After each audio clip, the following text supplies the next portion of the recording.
Right. This is the second part. Our discussion part will continue now. Please do raise Aditi, questions. I just want to respond to that, and I think it is a contradiction itself, because I picked it up in the Shastras, these two things. And I think the two possible explanations I have read in the Shastras, and I can't unfortunately remember where it is, otherwise I would have put it in here. In the Shastras, it says that I pervade the universe, a quarter of it, and 3/4 of it you cannot be seen. Yeah. Or you will never be able to observe it. And the scientists, the cosmologists now, astrophysicists now are saying the seen matter is 1/4 in the universe, and 3/4 of it they cannot understand. They don't know how to see it. They don't know how to measure it, but they know through their calculations it is 3/4 of the rest of it. So it matches with what has been said in our Shastras. And maybe that's part of that explanation. But the other part is that the free will, that Brahma gave us a spark, which has given us the life, but it also gave us the free will. So if I am a sinner, and at the same time I'm saying I'm divine because the soul is within me, how do you explain that? It is because we have been given that free will. Therefore, the connection is not the same. I came from that, the divine being, but now the essence of me is divine, but because of my body, I am, and with my free will, I am tempted to do wrong, what Brahma, what the Devas and Devis would not do. So therefore, in that sense, at that point in time, it doesn't dwell in me. At that time, I'm being anti-dharma. So this is the way I would try and explain. Maybe somebody will say something better than that, but I do realize there's that contradiction, apparent contradiction. Thank you. I'll add something just interesting to that. There's a book, a whole book by Dr. Subhash Kak, who's written the nature of physical reality, and that's interestingly connects with the. He explains that 86% of the thing is unseen, cannot be traceable. But interestingly, that word that we use in our system is Akash. And I was quite surprised that we have been always taught Akash is what you see over here, the blue color. But in reality, it's a living entity. And in our Sanatan Dharma principle, it's a living entity with all the possibilities in it, which allows the things to happen. And it's amazing. I will not go into description of it, but it's been very nicely given by the nature of physical reality by Subhash Kak. And insofar as the other interpretation that you were talking about, misinterpretation and the way the things go, the entire concept comes. I would strongly, please read the book called India, that is Bharat by Sai Deepak. It has just come out 2 months ago, and he has taken into account all the dharmic principles and how it has been collated and overridden by the various what they call English laws and other laws which are going on in India. For example, in India, all the judges are still called as Lord. I mean, there's no reason why a judge can be called a Lord, despite it has been placed in the same pedestal as the God in the Indo-Abrahamic faith. So my entire concept is that there's a lot of colonization which has taken place, and we use many words interchangeably, which is not exactly good. And that is where Sai Deepak has argued in more than about 800 pages of that book as to how it can be gotten rid of, which is not going to be easy. It's going to be a hard task. Yes, Dr. Indu Gupta, please. Yeah. There were three things actually I wanted to sort of just either make clear or probably say as a comment. For example, the two birds that you showed. It is in any language of India, whatever has been transcribed or it has been translated, it mentions about these two birds, but in some different way. One is that the two birds are sitting on a tree at the banks of a river, and the one is Ishwara and the other one is the human being, the Atma and the Paramatma. And the Paramatma, when Krishna is explaining it to Arjuna, that what I am saying to you now is I have said it to Surya many yugas ago. And then Arjun says, but Krishna, you have been born just now, and the Surya is so very old. How can it be? So he says that, bahuni me vyatitani janmani tava archa Arjuna. Tanyaham vedam sarvani na tvam vetta parantapa. Bahuni me vyatitani janmani. I mean, I have born many times and you have been born many times. But these two birds that were mentioned, one is Paramatma and one is the Atma. The Paramatma is the one that he says that I, being sitting next to the river, wanted to drink the water, but I did not drink the water because it is such that it will not let me forget what I have earned in this particular life. But you, or the Atma, does fall prey to desire and goes and drinks the water and forgets everything, and probably carries a bit of culture with him when he goes into the next birth. The second point I was wanting to make, I mean, I will let you sort of get them mixed up and sort of give me an answer if you can.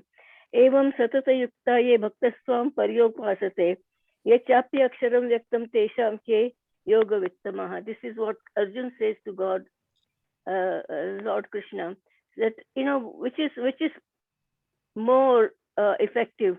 Is it the Murti Pujak or is it the one that meditates for you? And this is the point that you did mention. And the Lord says that I don't care which one they use. If they pray the Murti, which is very easy, you can pray, you can focus onto the Murti, and you can concentrate. Whereas when you are meditating or you're just thinking about Lord, your mind can wander. So there are these two ways, and it is a difficult pathway not to have a Murti. So that's why Murti Puja is important in that particular manner. Now, these are the 2 points that I've given you. Please, can you explain or make some more remarks on it? I'm quite clear about it because I did say that Sri Krishna explained very well all the ways in which you can connect with the Ishwar and pay obeisance. And he says they are all equally important and relevant. But when he was asked, but what about which one? He then ultimately says bhakti. Why is it bhakti? Because he says in that you surrender to me. You don't have any doubts. You don't have any questions. You don't have any uncertainties. You become a Sharnarthi. Now that's one point. The other point is, to me, and I accept that. The other point to me is the conduct, my own conduct. And he has talked about the Pakhandi, the hypocrite. And I can go into the temple and do Murti Puja. I can do a Havan Yajna. I can do Karma Kand. And the rest of the time, I'm doing trade or whatever else I am doing. How am I acting at that time? Do I lie? Do I steal? Do I misinform people, mislead them so that they come to harm? Do I not come to the aid of somebody, but at the same time, I'm doing that puja. I'm regularly going to the temple. So therefore, my behavior, my conduct is paramount, is most important. And it is mentioned that somewhere. So if I was an ideal individual doing nothing wrong, then it does not matter whether I do Murti Puja or I do Karma Kand, because as you mentioned, Induji, the main thing is if it helps me to focus on the divine by standing in front of the icon or image of Bhagavan, then that's fine. And that is why Murti Puja has taken on, because meditating on the Ishwar, unseen, unknowable Ishwar, is difficult and only possible for some. As you mentioned, the mind is fickle and moves from thought to thought. Those who can do it, that is okay. But it's also said that majority of the people are unable to focus like that, and standing in front of a murti and giving it that for that moment, the status of being the representation of the divine, if it helps that mind, human mind, then that's also valid. Therefore, I don't think there is any contradiction. Ultimately, it comes to how the minds operate, whichever is best for whoever. And then same thing is talked about Dan, he's talked about Seva, and ultimately on Bhakti as well. But Bhakti is basically a sort of a person who has renounced everything and just, it's like Mirabai, nothing else except this, Hare Krishna, like that. So that's also fine. It is absolutely fine to be a Bhakt, and you can be a Bhakt and at the same time being fully operative, being a minister or a doctor or an engineer or a linesman or a plumber, and yet at the same time being a Bhakt. But the ultimate, what matters, what connects the two is the conduct, the behavior of the person. Is it dharmic? Is it dharma based? Mhm. Any other Yeah. questions? Please, any. Is that Tejas? Yes, namaste. We actually have two questions. Good, So, thank you. Yeah. the first of which is, if Brahman is a passive observer, then why did different avatars come down to Earth and interfere with events that were taking place? And the second question is, you said not to call Brahman God, but how do we describe Brahman to someone out of our faith? Okay, the first one was why these levels? The Brahma, as I said to you, is Nirgun Nirakar. So it has no qualities. If it had qualities, it would have a finite existence. It's very difficult to understand this thing. It goes beyond universes. It goes beyond time. It is inexplicable. The scientists themselves will say, when we come to the source of it, we don't know, or we will never know. There are astrophysicists and cosmologists who have said that. It may be proven right or not, but there it is.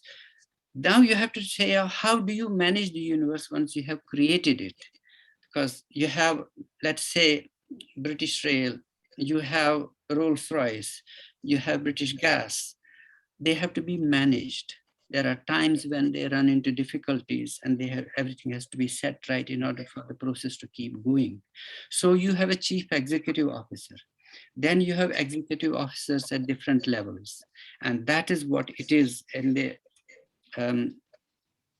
second tier, which is the Ishwar, collectively the Ishwar, but composed of Devis and Devatas. And then we are at the lowest level, the grassroots workers who are parts of this divinity. You understand that?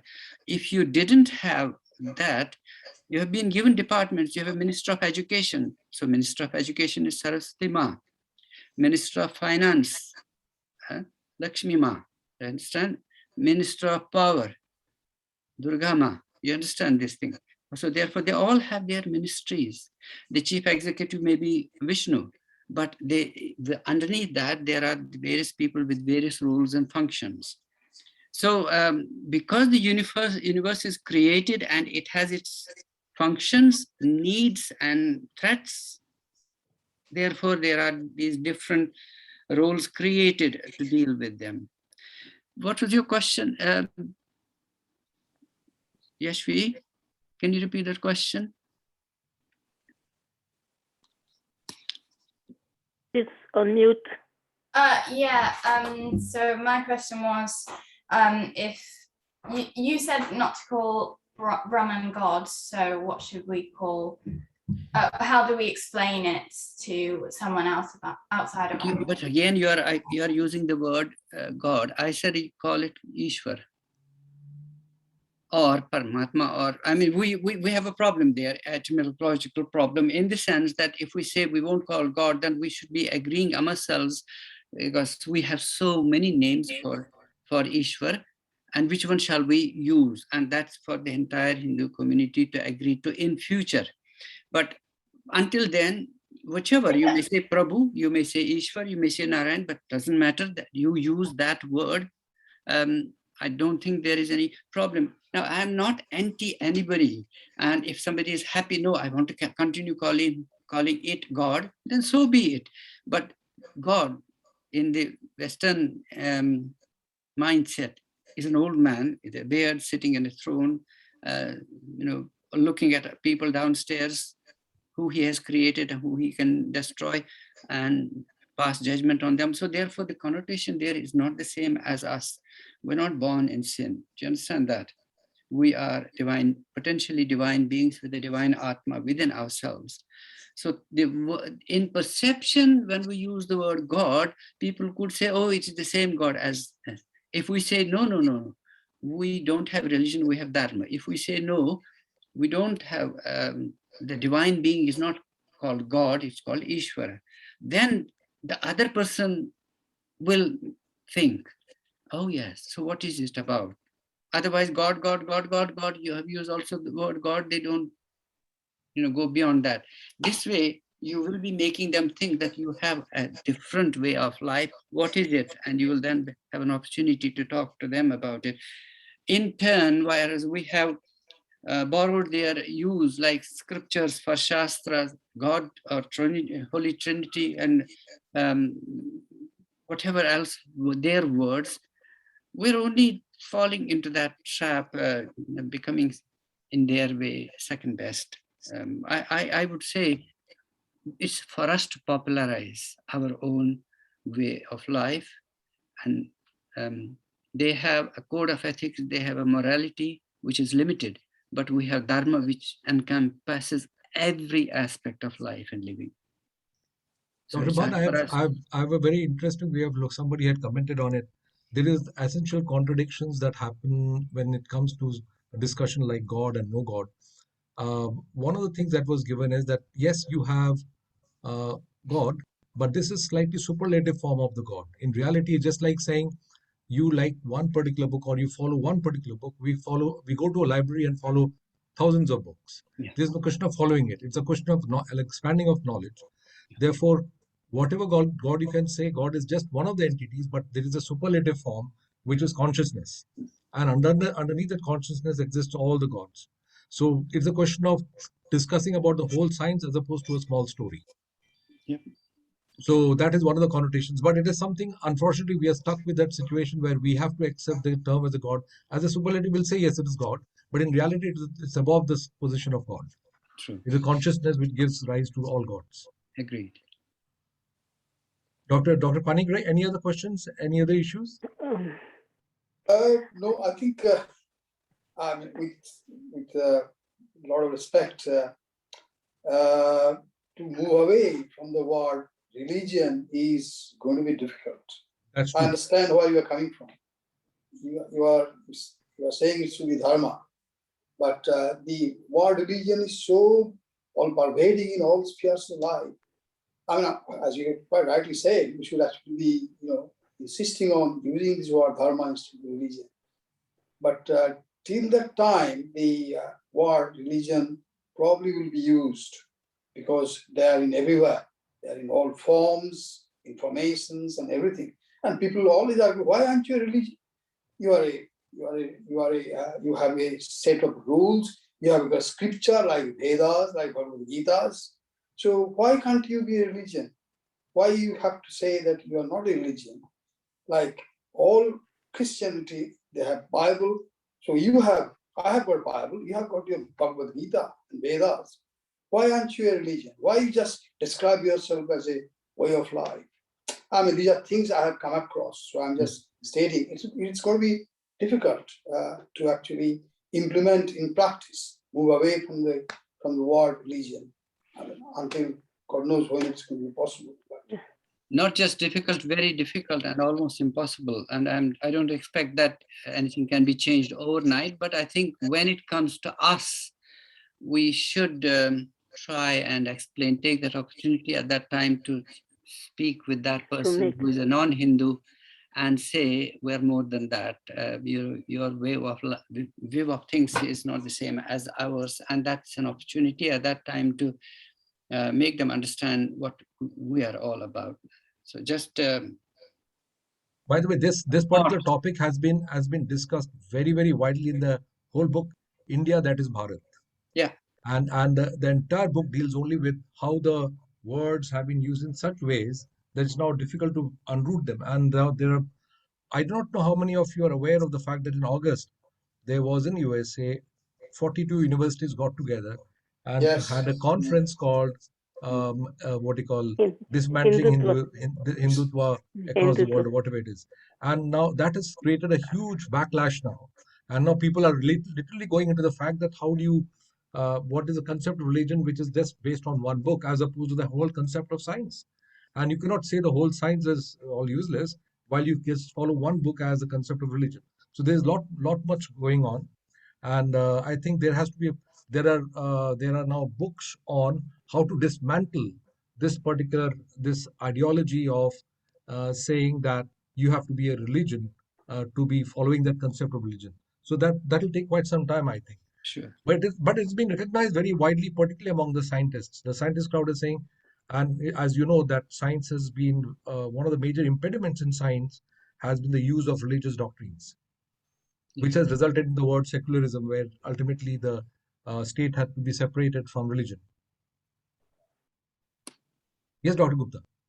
I was just going to say that, I read somewhere when they were discussing about what is the definition of a religion. So the religion is one where there has to be a prophet, there has to be a book, and there has to be the priest or somebody intermediary who takes you to the God. But we don't have anything like that. We have so many shastras. Somebody follows, say, a Hanuman Chalisa. Somebody follows a Durga Chalisa or something else, and so on and so forth. But in Hinduism, there is no prophet, there is no single book, no intermediary to take us to the God.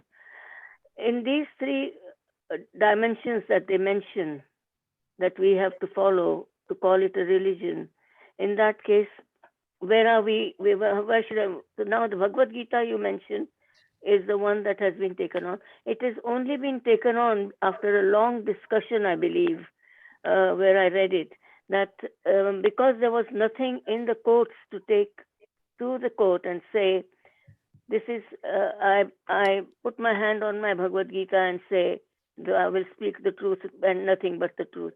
I mean, I myself have done it as a pathologist, taken an oath on Bhagavad Gita.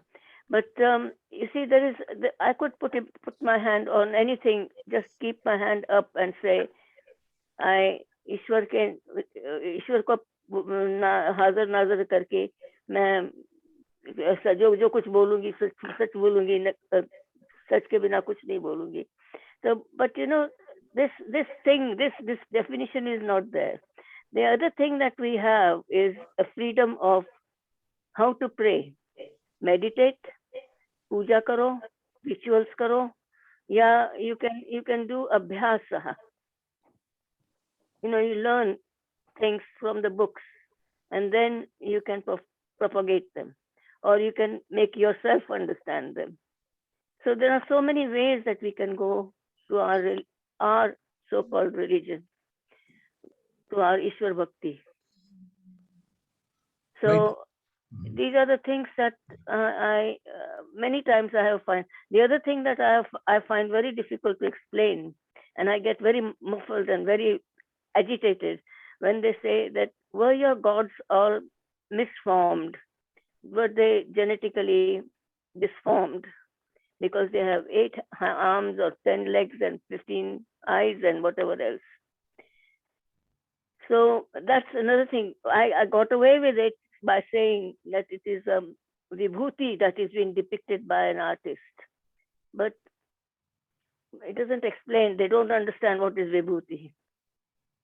So these are the questions that I would really sincerely want to be answered by somebody who really can explain it very, very clearly and simply. Right, Dr. Panigri, I think we can make the concluding remarks. And thanks once again, Dr. Bhan. But I strongly suggest that we read this book, India, That is Bharat, because it takes into account all these issues. Because when you're taking the oath on the Gita, fundamentally it is based on the Christian concept that you have to take an oath on a book. But again, that is where the arguments are being made, because in India also you have to take an oath on a book. And he has now gone to the Supreme Court and has gone to different areas and said these things must change because our law and systems is actually replication of what is already existing in the Christian system. So there's a lot going on, and it's possible to take another 50 years before many of the things can come to some sort of balance. Yes, Dr. Panigri, I think we can call it end of the meeting. Yes, absolutely. Yeah, we must thank Dr. Bhan, who have kindly accepted to sort of tackle a subject as vast as it is and making some kind of sense. I think this is great. I'm sure in the fullness of time, the organization will ask him to reappear once again sometime in future to start off where he left off. I think conceptually it was an excellent topic to take on to.